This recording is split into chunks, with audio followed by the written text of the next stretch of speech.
Браво, бабе! Иване, дръж ми очилата да снима малката, де. Айде, де. Дай една усмивка за баба ти да пратим снимка. Айде. Айде да изпъчи гърди малко, да усмихни се, какво си начумерила такава. Браво! Супер си!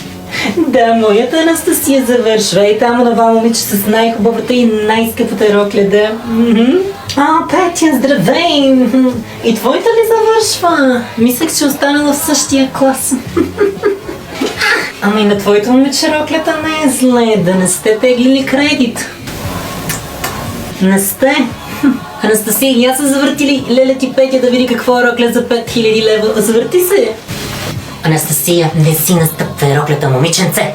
Нашето момиче има пълна шестица, ще следва право в София. Вашата хвана ли четворка изобщо? Анастасия, ела тук, леля ти Петя иска да се снима с теб. Как да не искаш? Искаш.